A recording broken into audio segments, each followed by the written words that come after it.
Setiap anak memiliki keistimewaan. Anak yang kita anggap malas, tidak berprestasi di sekolah, mungkin saja suatu hari nanti menjadi anak yang sangat sukses dan membanggakan kedua orang tuanya. Atau sebaliknya, bisa jadi anak yang dulunya sangat rajin dan pintar dan kebanggaan kita, bisa jadi suatu hari nanti justru masa depannya tidak cerah. Tergantung dari bagaimana cara orang tua mendidik dan membesarkannya. Seperti kisah berikut ini. Suatu hari, seorang anak bernama Doni. Aku adalah ibunya Doni dan Doni memiliki dua orang adik, Ruli dan Rini. Dan hari itu, suamiku tanpa ampun memukul Doni. Dan Doni pun meraung-raung, ampun ayah, ampun ayah, ampun ayah. Begitu katanya sambil terus menangis.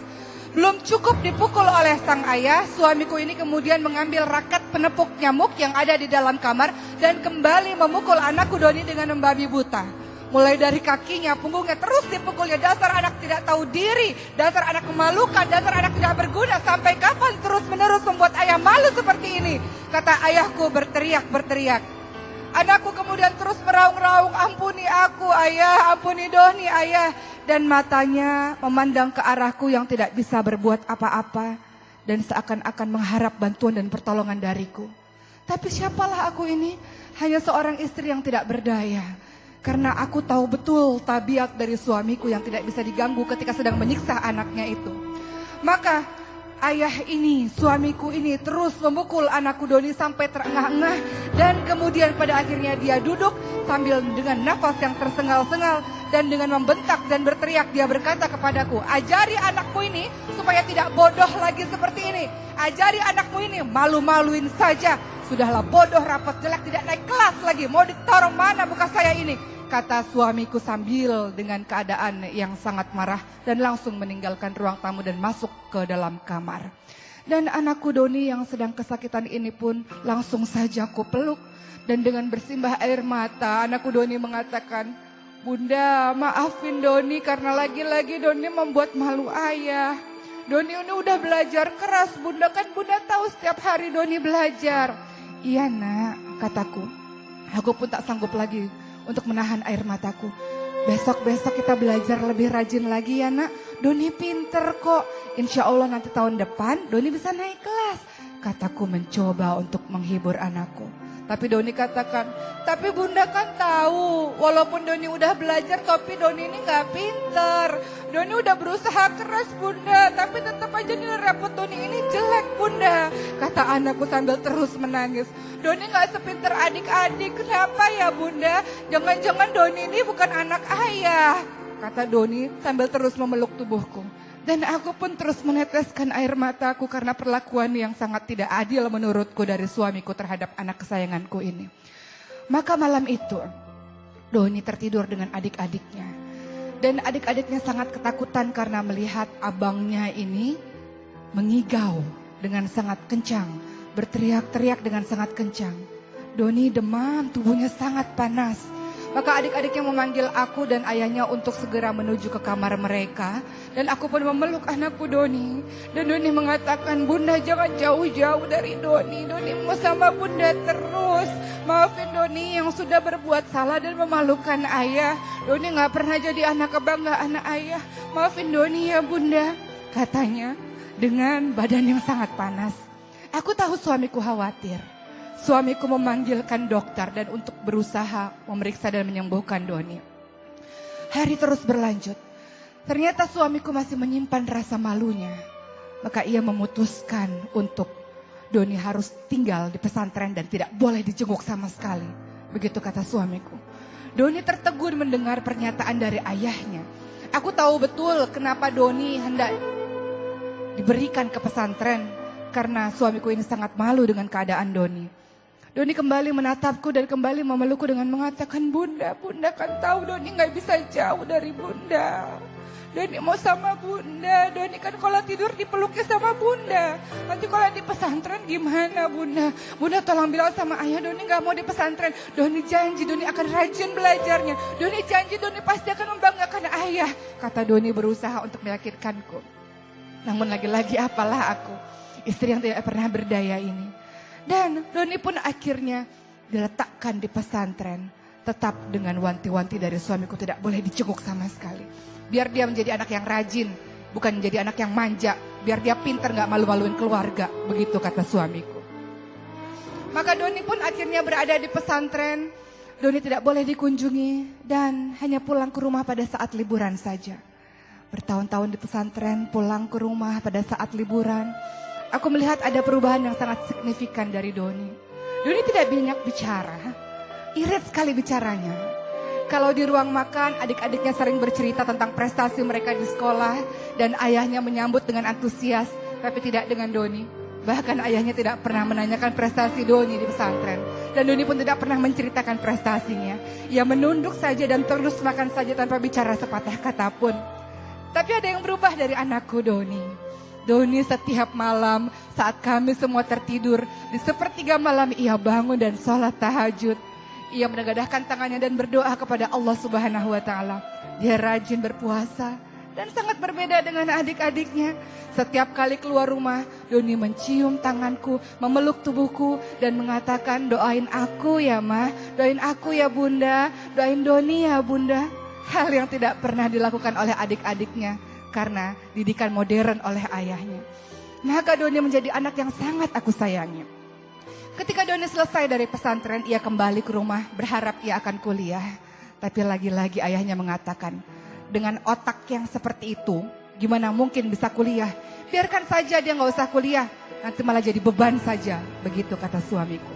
Maka Doni pun tidak membantah, ia sibuk mengisi hari-harinya dengan menjadi remaja masjid di perkampungan, bukan di daerah komplek kami. Setiap hari dia datang ke masjid untuk menjadi imam masjid. Namun pada hari itu, tiba-tiba rumah kami digerebek oleh polisi dan Doni dituduh sebagai pengguna narkoba. Doni bersimpuh di kakiku dan mengatakan, aku tidak melakukan itu Bunda, percaya pada Doni. Doni sama sekali tidak melakukan itu.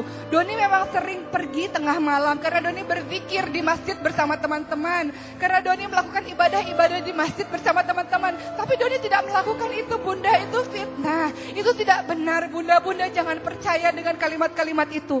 Dan Doni pun pada akhirnya dibawa ke kantor polisi dan ayahnya ini memang sangat sayang sebenarnya dalam hatinya, berusaha untuk membebaskan Doni. Dan memang Doni pun terbukti tidak bersalah. Tapi ternyata kenyataan ini kembali membuat suamiku sangat malu. Dan kembali perkataannya adalah, kenapa sih Doni selalu buat ayah malu dari kecil?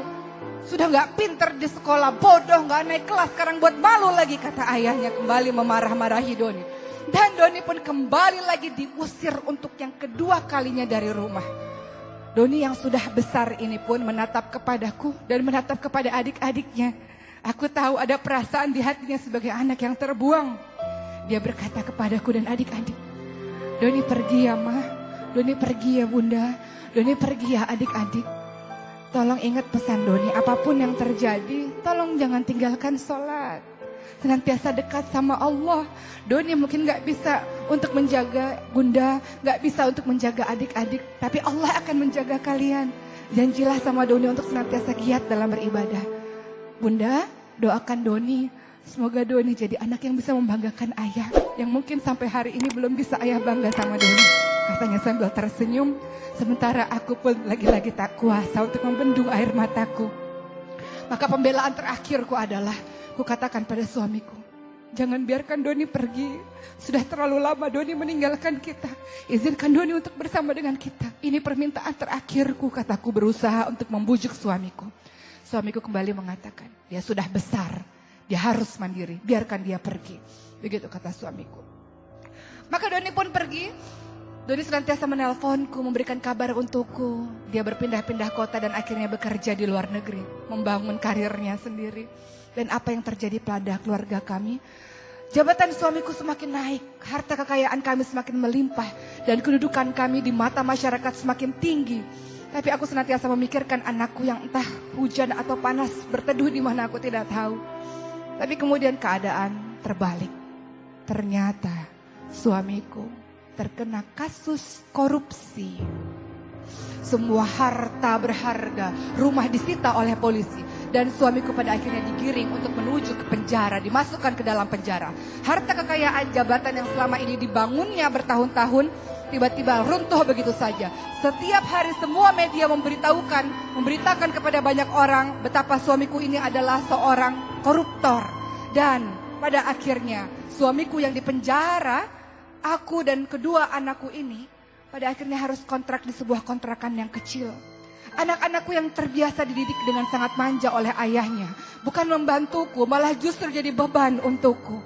Anak-anakku, adik-adiknya Doni ini kemudian kembali tidak mau sekolah, tidak mau kuliah karena merasa malu semua orang membicarakan tentang ayahnya. Maka semakin terpuruklah kehidupanku. Dan aku merindukan anakku Doni, kemana dia? Dan suatu hari, Assalamualaikum, terdengar suara di depan pintu. Dan itu adalah Doni. Doni memelukku dan memeluk adik-adiknya.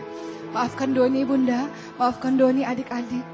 Ketika Doni mendengar kabar ini, maka Doni langsung pulang untuk segera selesai kerja di luar negeri dan pulang untuk bertemu dengan ibu dan adik-adik. Dan Doni pun kemudian menjadi memberi nafkah bagi kami. Tidak hanya menjadi tulang punggung keluarga, tapi Doni senantiasa mengingatkan kepada aku dan kepada adik-adik, ini adalah cobaan dari Allah. Bagaimana Allah menegur ayah dan menegur kita. Apa yang terjadi pada ayah adalah sebab karena kita juga. Untuk saat ini janganlah pernah jauh dari Allah. Karena kalau kita mendekat selangkah, Allah akan mendekatkan kita sehasta. Kalau kita berdekat sehasta dengan Allah, Allah akan mendekatkan kita sedepah. Dan kalau kita berjalan menuju ke arah Allah, Allah akan berlari menuju ke arah kita. Musibah terbesar bagi seorang muslim adalah ketika dia jauh dari Allah. Maka insya Allah semua akan berlalu. Dan Doni pun akhirnya menjadi penyemangat bagi keluarga kami dan bagi ayahnya. Kisah ini memberikan pembelajaran yang luar biasa bagi kita. Jangan sekali-kali engkau bertindak jahat kepada anak-anakmu, membanding-bandingkan, mencela, menghardik, memukul anak-anakmu. Lihat, itu adalah kezoliman, kejahatan yang sangat nyata. Anak-anakmu adalah generasi penerusmu. Anak-anakmu adalah asetmu. Malam yarham la yurham. Siapa yang tidak menyayangi tidak akan disayangi oleh Allah Subhanahu wa taala. Senantiasalah sekarang saat ini minta maaflah kepada anak-anak yang sudah kita perlakukan secara tidak adil. Kita pukul dia, kita caci maki dia. Minta maaflah kepada anak-anakmu dan senantiasalah berdoa kepada Allah agar diberikan kesabaran dan kelembutan hati untuk mendidik anak-anak kita sehingga dia menjadi anak-anak kebanggaan kita. Ingat, setiap anak adalah istimewa. Tidak ada anak bodoh, tidak ada anak nakal. Hanya karena kitalah yang memperlakukannya secara tidak adil. Mudah-mudahan kita menjadi orang tua yang bijak dan anak-anak kita menjadi penyejuk mata, penyejuk hati, kebanggaan Allah, Rasul dan keluarganya. Insya